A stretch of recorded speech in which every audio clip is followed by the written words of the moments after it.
we start is that we are going to talk about not the neurodevelopmental disorders. So it's really, really important for a rare disease platform to be, truly an all-comers platform, and the programs that we're going to discuss are varied and kind of more conditions that can occur throughout the life cycle.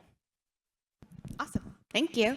Thanks to everyone for being here today. I'm Meagan Perry. I lead Global Patient Advocacy and Public Affairs for the Sanofi team for MPS and Pompe. So I'm really excited to get to moderate this panel today. As you can see, our title is Unlocking Insights Together, the Power of Data Collaboration. And I think our hope and goal is that by the end of the conversation, you'll have the panelists' perspectives on RareX and the RareX consortia as data sharing models and understand a little bit more of their perspectives and experiences. So maybe we could start with introductions. Chandler, would you like to go first? Sure. Hello. Hi, I'm Chandler. I'm with my patient advocacy group, the Chandler Project. I have the most common form of dwarfism or skeletal dysplasia called achondroplasia. There's about 450 different types of skeletal dysplasias. Achondroplasia is the most common, and the Chandler Project focuses on providing awareness surrounding new research and developments for treatment options for achondroplasia and recently now other skeletal dysplasias as well. So I will say the Chandler Project does host the only annual achondroplasia and skeletal dysplasia research conference in North America that brings together all of the pharmaceutical companies as well as physicians and researchers who have pipelines for achondroplasia and now other skeletal dysplasias. Currently, there is only one FDA-approved treatment for achondroplasia, and that company is also stepping into or moving forward with another condition called hypochondroplasia, which is a little similar to achondroplasia. And I think I've realized recently, coming to a lot of these Global Genes events, that we do have a handful of companies that are researching and have pipelines for achondroplasia, which I realize, I guess, is very rare in the rare disease space, because I know there are many other rare disease conditions that some may not even have pipelines for treatments yet. And so I definitely see the benefit that, I'm very appreciative of what, of the achondroplasia research and everything that's going on, but have definitely seen how, fortunate we are to have that, but also the impact that it does make for even more rare conditions. So I'm excited to always come to these events and network and learn how you guys are able to, or how other patient advocates are able to better engage with researchers and pharmaceutical companies and physicians, because it definitely has helped me become a better advocate as well. Do we have approval to move to the next?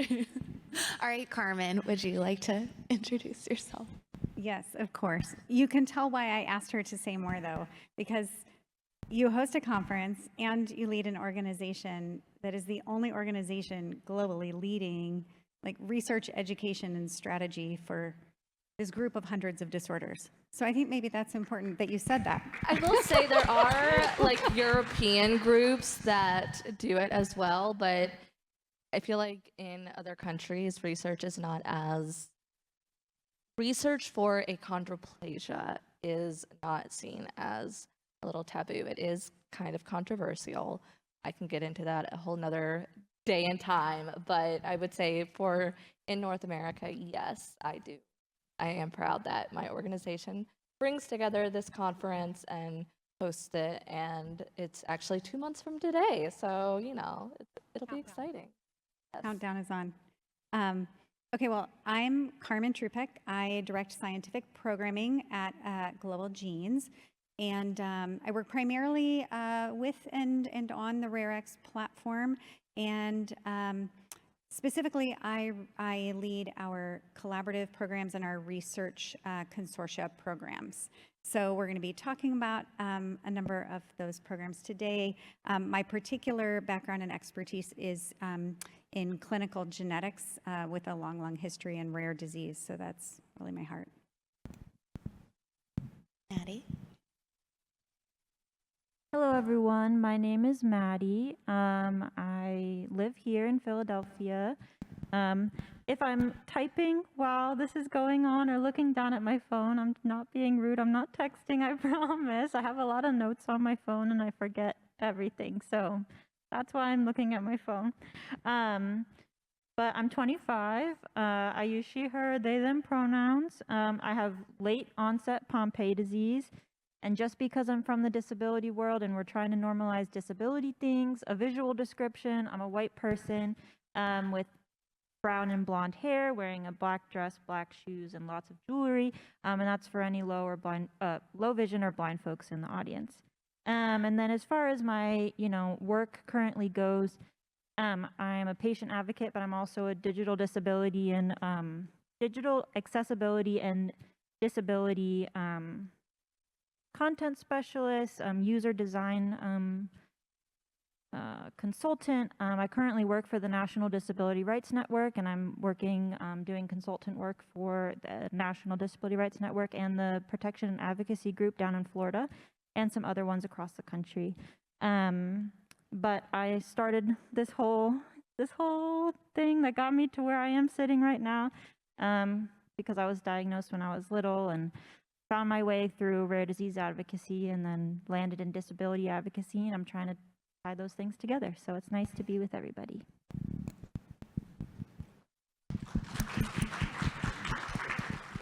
Thank you, everybody, for sharing your background and perspectives. And we've sort of broken the panel into a few chunks of questions. And so we thought for the first section, it would be nice to hear everyone's perspective and vision for their own communities and on the RareX data collection and sort of consortium activity. And Chandler, we wanted to start with you, just recognizing that I think since last fall, you've been collecting data with your community, and I think everyone's really interested to hear how that's going and what your experience has been. Yeah, so it was very exciting to join RareX in August. It was really cool because we had kind of like a celebrity guest, and more so of a celebrity guest in the achondroplasia research world. Dr. Ravi Sabarayan, who is based in Melbourne, Australia. He is the lead investigator for most of all of the clinical trials happening for achondroplasia. He is just simply amazing, is the best way I can ever describe him.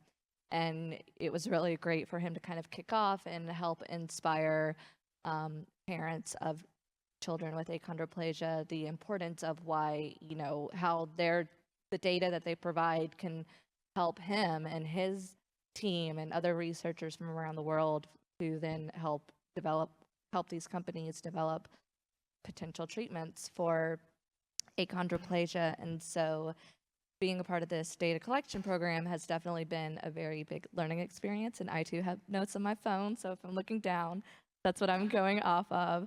And like I mentioned earlier, we are very fortunate that we have a handful of companies that have pipelines for achondroplasia. Sanofi is actually one of them, and that's fairly new. And so that was very exciting when I came across that recently. And I think like I mentioned, I've realized how it is a big deal, I think, in terms of the rare disease space, that we do have a handful of companies. And what I've learned also is, however, each company has their respective pipelines, because each achondroplasia is a genetic disorder. It's caused by a genetic mutation in the FGFR3 gene. And so all of these companies are developing potential treatments, but each one kind of targets or affects the gene a little bit differently. And I think it's important to note that, with achondroplasia, there's so many medical complications that we can have, but you're not always guaranteed that you're going to experience that. I was very fortunate growing up that I only ever had a lot of ear tube surgeries due to the due to the size of our ear canals, it's very common for achondroplasia. However, I never had to have decompression surgery. I never had to have a shunt. I never had issues with hydrocephalus or breathing. I never had a tracheotomy like a lot of children with achondroplasia do. You don't know kind of what severity of complications they may have when it comes to having achondroplasia. And so I think it's important that we collect this data of how, what these children are experiencing, and how, and all of it does stem from the FGFR3 gene and how it, is in the body. And so I think to have this data and then share it with our researchers can then help them realize, here are the endpoints that, families are wanting in terms of treatments for achondroplasia. Because like I said, it is dwarfism. And so a lot of people think, oh, the ultimate, treatment goal that someone with dwarfism may want is just to be taller in height or taller in stature. And that's honestly not the big portion of it as all, or overall. We want lesser spinal stenosis. Everyone with achondroplasia has some degree of spinal stenosis. We have very narrow foramen magnum. And so again, not all of us will experience or show signs and symptoms of those complications. So I think it's important that we can collect this data to then, in return, give to our researchers, and then they can kind of, in a way, make, show what specific endpoints that families are wanting in terms of treatment for our condition. Thank you. That's a really great overview, and it's so nice to hear how you're looking to take and leverage and utilize the data that you're collecting. So thank you. And Karmen, maybe you could help us a little bit. If you could tell us a little bit about how RareX data collection differs from the RareX Research Consortium. Yep, sure. So I think most, if not all of you in the room, realize that RareX has a data collection platform. It is a nonprofit model through Global Genes. And so that's available to any rare disease patient advocacy group, or even a single patient, someone who has a diagnosis of a rare disease or is still searching. And there are some patient advocacy groups like Chandler's. That was such a great example of thinking about the type of data that can be collected and what you can do with it. Like Jeff talked earlier about the importance of thinking about your data for medical management purposes and for educating medical professionals. And then I think it's such a great kind of continuum to think about, Chandler, what you just described, and thinking about how can we use this data around the complications that patients experience and the impact to their lives from those complications when we think about the development of different types of therapies. So I think we working on the RareX research program, we really want to enable all of that and do our best to ensure that that base platform is setting each of those different kind of stakeholders up for success in using that data. We do have currently several different multi-stakeholder research consortia programs that are funded. So this is actually a way that we help to support our nonprofit model, is through funded programs that sort of take RareX and go a next step. So one of the programs, and I'm going to leave it to Maddie to talk a little bit about this one, is the Pompe Consortium. So this is a project that we are working on together with the Pompe patient community, led by Ryan over here, our dear friend in the corner, and but collaborating with lots of different patient advocacy leaders, and in partnership with our industry partners, including Sanofi, and with clinician partners as well. We have two other large research consortia programs that we are right in the heart, in the midst of launching. So much so, in fact, that our community engagement team, bless you, Caitlin and Bridget, launched one of them this morning from Philly. Yeah. Yeah. So this morning, they officially launched the SLEEP Consortium, and that is in collaboration with a nonprofit group that is actually called the SLEEP Consortium. And then the third one is with the Huntington's disease patient community. And that one is a little bit interesting because currently that one is primarily being driven between the collaboration occurring between the patient groups and the clinical research centers. So although it's a rare disease, Huntington's disease, there are many centers of excellence throughout the country that have dedicated clinics for Huntington's disease, and they vary on their frequency of how often those clinics are held. But there are many neurologists in the United States and globally who have deep expertise in this particular disease, but they recognize, and the patient community recognizes, that they only see about 10 to 15% of the entire patient community impacted by that disorder. And if we are going to really truly engage the entire community in understanding what are the needs for therapy, what do individuals really want, what impacts families the most, we need to make sure that our efforts go beyond what are the 10 to 15% of families who have the resources, who have the time, who have the right zip code to travel to those sites. So we are building out a program with them where our goal is really to try to engage the other 85+%. We're not going to get quite to that number, but really try to increase engagement in clinical research and make clinical research something that feels very attainable to most families, and then collaborate back and forth on how we share that data with those clinical researchers moving forward. So I think this is a really exciting time for us at RareX, and thinking about how can we take something that we believe strongly should be available for every patient advocacy group, but then come up with some unique funding models that enable us to keep it going for everybody and dive deep into research for those conditions.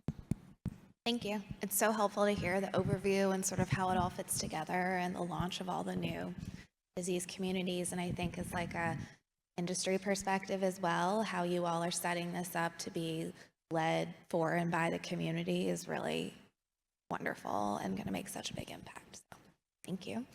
And Maddie, I was wondering, with the Pompe Consortium running now, like what do you see as particularly compelling about it? And, what are sort of your hopes for that consortium as well? Yeah, I think you laid out a lot of like my excitement and like a lot of the wonderful core tenets of this larger project, right? As you explained, people can still get involved, that it doesn't have to be one of these three or soon to be probably more consortiums, right? But like to your point, thinking about privilege and the ability for people to have access to care, I've always been very, very willing to be involved with patient advocacy or patient clinical trials, and have done them since I was a little kid. But I also acknowledge that I have a whole host of privileged identities that lined me up to be able to participate in those things. And I am very deeply invested in us all being able to access those things, and us all having a better and full understanding of not just our community as like the patient community, but also how our condition may be impacting us in ways that haven't been discovered yet, or ways that haven't been explored yet. And mind me as I look at my notes. I think Pompe is a really cool, kind of case study. I don't know if that's the right word, but I think for those who are familiar with Pompe, a couple years ago, the newborn screening began for Pompe disease in the US, and we had a vast misunderstanding of, it's still rare, yes, but it's much less rare than was previously understood. And I think that's a huge, exciting kind of proposition in this kind of data collecting model and community model that Pompe is kind of such a good yeah, like case study, I guess is the word I'm trying to say. Just because it wasn't accurately counted, accurately portraying how Pompe does and can show up. And I think, like was talked about in the previous session, but also like we've all mentioned, the ability to really meet people where they're at. As you all know, Pompe, or as you may know, Pompe is a very wide spectrum of how it shows up in people's lives, whether you have infantile or late onset or a whole host of in between. And people's ability to get to hospitals, ability to do different things, to participate in clinical studies, that's really important for their well-being, can be very varied in their capacity, right? So if you can fill out, research approved forms from your bed because that's where you live your life, like that's wonderful. We're all able to participate in a way that's really meaningful. Because people really crave to be heard. If you give them the opportunity and say, here, just fill this out and you will help us, better your whole life, better your opportunities, better your future, better your daily quality of life in a way that's meaningful for you, like people are going to take it. We crave to be heard, we crave to be involved. It's just a matter of if you can give us the thing to do it, we'll do it. But that's what's wonderful about RareX. You're actually bringing it to the patients and to the individuals themselves. So it's truly, truly exciting. Thank you. It's really helpful, and it's good to hear your perspective on how it all comes together. Chandler, maybe we could follow up with your original overview of the great work you're leading with the community. And I know too, you've been broadening out recently to include sort of a larger group. And so I'm just curious, like as you sort of do that expansion, how do you see that impacting the data collection? And do you have like a vision for how that might be leveraged across? Great. So as I said, or as I mentioned, or I don't know if I mentioned, but when we started, when I, first wanted to start a data collection program for achondroplasia, and I remember I was in all of the like pre-sessions, and during one of the, our classes with, all the other organizations, I just kind of like realized, I was there, my goal was just to start a DCP for achondroplasia, but kind of in those weeks, I had also been just communicating with other families and parents who have a child who may have hypochondroplasia, like I mentioned earlier, which is kind of similar to achondroplasia, but still very different. And, I just thought at the very last minute, let's make this achondroplasia and other skeletal dysplasias, because there are, again, over 450 different types of skeletal dysplasia, and each one may, be caused by a different genetic mutation. And I think even though, they're all so different, we all kind of see the same specialists. We're all connected in a way through other patient groups, and, we're all going to the same specialists. We're all kind of being treated in a way the same way within a medical setting. And knowing that so much research over the past decade has been going on for achondroplasia, a lot of people in the community knew that other skeletal dysplasias weren't that far off, like hypochondroplasia, for an example. And so I think it's important, or I felt it was important, to not just, I saw a need and, thought, hey, if we're doing this for achondroplasia, let's go ahead and get the ball rolling for other skeletal dysplasias. So that way, maybe next year or in a few years, if there's, a specific skeletal dysplasia group that wants to start a data collection program, maybe we already have however many people with their form of skeletal dysplasia already within the achondroplasia and skeletal dysplasia RareX program, because I think, like I said, it's just important to, let's not just, cancel one out or like set it aside and just focus on it when we have the opportunity to bring us all together and, do research for all skeletal dysplasias. So yeah. Thank you. So we are getting our 5-minute warning. So we have one question left for everyone. You can't miss it. It flashes up very bright. It's like we know there's 5 minutes left. It's really helpful. Oh, so great. Okay, awesome. Thank you. Okay, Well, that's perfect. better. So 2 more questions here, and then we'll open it up for audience questions. That's awesome. So Karmen, you lead several programs here. I don't know how you do it all, to be honest with you. And I'm sort of curious how, like, what you see as the best practices and some examples of how different patient advocacy groups have come together in these data collection efforts, and if there might be any, like, 1 or 2 that stick out to you that you'd want to share. Sure. So I think these research consortia programs that we've been working on have been really wonderful for kind of bringing groups together to collaborate. Certainly we see examples of this outside of our consortia programs as well. And I actually think in some ways data collection and data sharing can be a perfect opportunity for patient advocacy groups who haven't previously collaborated to come together to collaborate. One of the reasons that we often hear that if 2 patient advocacy groups that kind of coexist both in the same rare disease space, if they don't currently work together and they haven't been able to work together, it's often because of funding. It's often because one funds a particular researcher and has been for a long time, and the other one doesn't think that's the right research strategy and wants to do something different.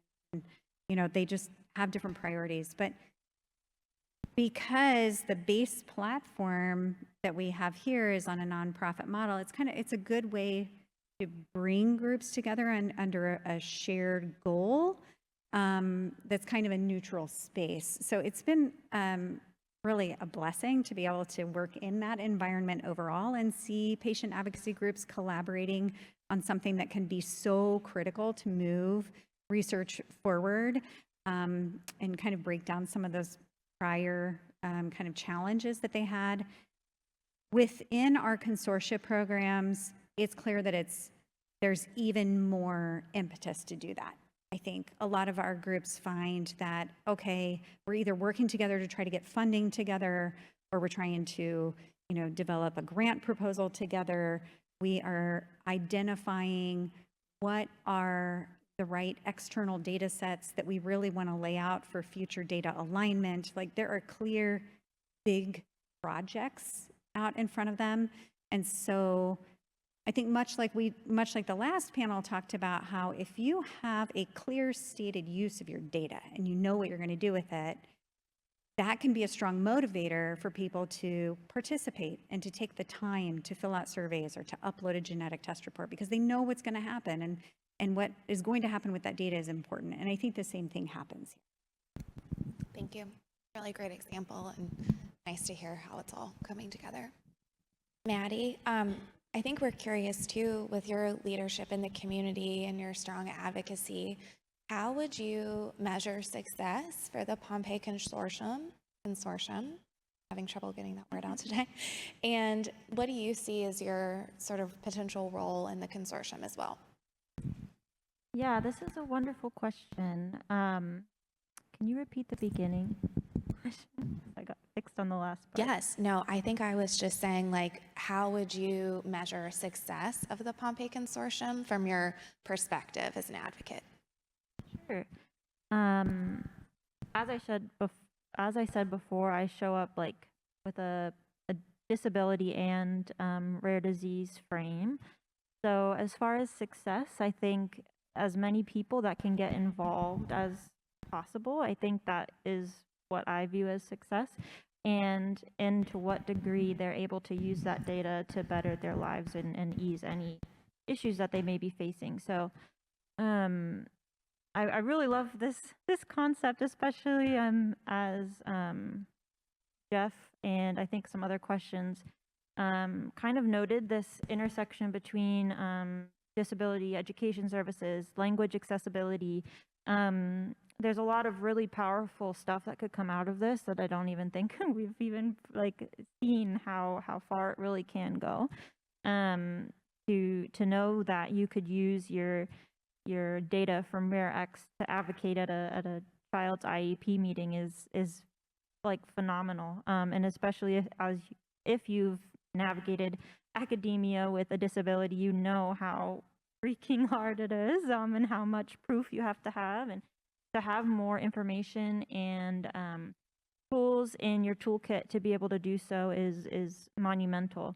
Getting back to kind of like the getting involved side of things and how that can be really beneficial. And speaking a little bit, I know that one person asked about, language accessibility of the informed consent or how your data is going to be used, etc. There's a whole host of really, really cool ways when you're thinking about easy language or plain language. I don't know if anybody's familiar with those terms. If you're not, I encourage you to look into it, because it's just the most easy to understand language in the simplest of terms that mean the most to the most people. It's easily translatable. It's easy to understand for people with a variety of, cognitive or intellectual disabilities, because at the end of the day, it's their data. They should be, or my data is, it should be in complete control and available to the most marginalized folks in the room, whether that's second language, whether that's disability, whether that's, folks who are coming into the country and English is not their first language, right? So there's a whole host of really cool implications when it comes to thinking about accessibility and easy language that if anybody would like to talk about, I'm glad to expand on later too. But I think the biggest takeaway is if you can make it as easy as humanly possible for anybody to participate and consider the most marginalized person and how they're going to show up to navigate the platform, if you can make it accessible to them, it's going to be accessible to everybody. And at the end of the day, that's the most important thing, and that's how it's going to be measurable success and have the most people get involved through RareX.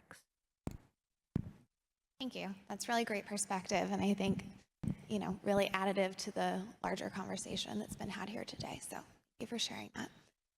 And I've gotten to ask all my questions, so maybe we can open it up to the audience if anyone has anything they'd like to ask the panelists.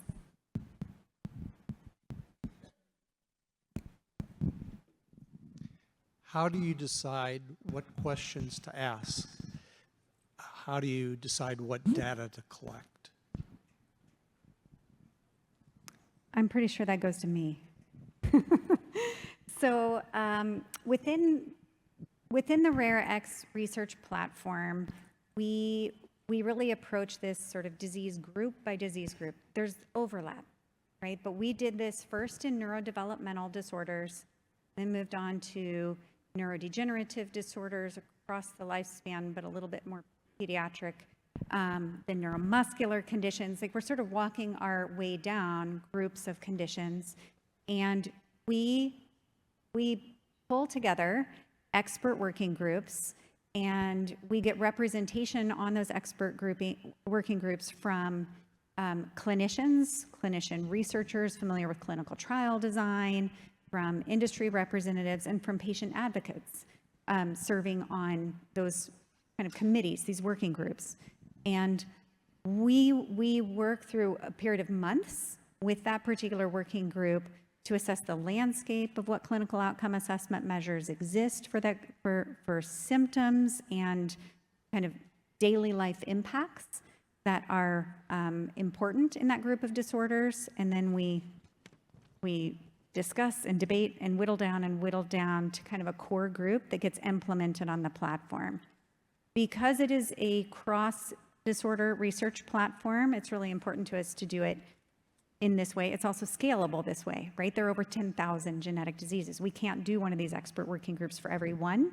We can do groups together, but we also recognize that there's overlap between them. So, when we get the funding to get this vision consortium off the ground, which I will get there, when that happens, we will have many patients who suddenly have new surveys available to them, because so many conditions do have visual impairment or impact to vision So, there's this crossover that happens. We have time for one more question.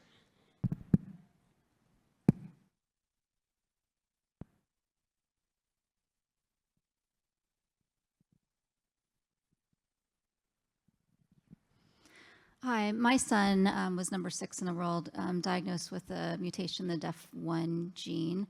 And one of the things that I've had the hardest time over the last, he's 11 now, but I started a family group and a foundation when he was 3.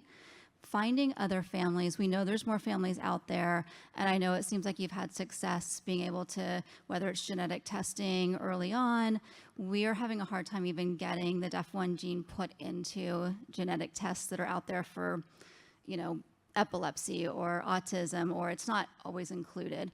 Are there steps or are there things, because we know our families will go in and fill out, surveys and do the data, but you really need to find more as well. Are there things that you guys do to try to help, add these diseases to more?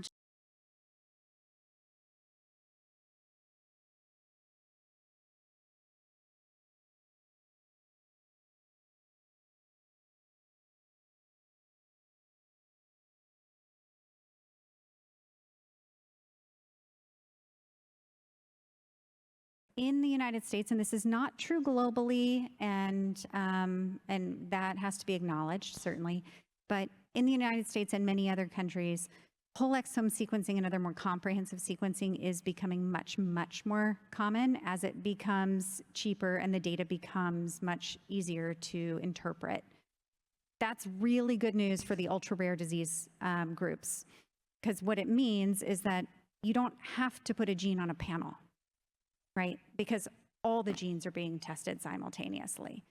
That said, there are still lots, this is a US-centric answer right now, but there are lots of insurance companies that do only cover panel-based testing right now. And so while that's the reality, we have to live in the reality.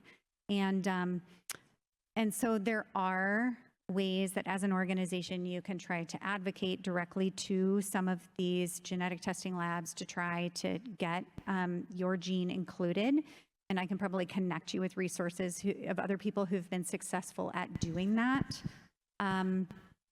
We would also very much like to get a genetic testing support program off the ground. That's something that we're not talking about right now because we don't have the funding to do it, but it's something that we'd be happy to talk offline with anybody about, and why we think that it's important for a nonprofit group to get involved, because there are so many families that are not able to access genetic testing that really deserve it. Thank you. And I think Maddie has one additional point you'd like to add as we sort of wrap everything up. Yeah, I apologize. I forget things. So I wanted to add one more thing, kind of as we close out this power of data collaboration section, is to really challenge both RareX, but also researchers who may be here, researchers who at, institutions that have tons of funding and things, to really challenge, what it is your data, how you're gathering your data too, because when we think about how we're able to encourage everybody to get involved with RareX or research and things, sometimes just filling out a form isn't accessible. Maybe they need time to access that document over a week or 2 weeks. Maybe they need it translated into, like I said earlier, easier language.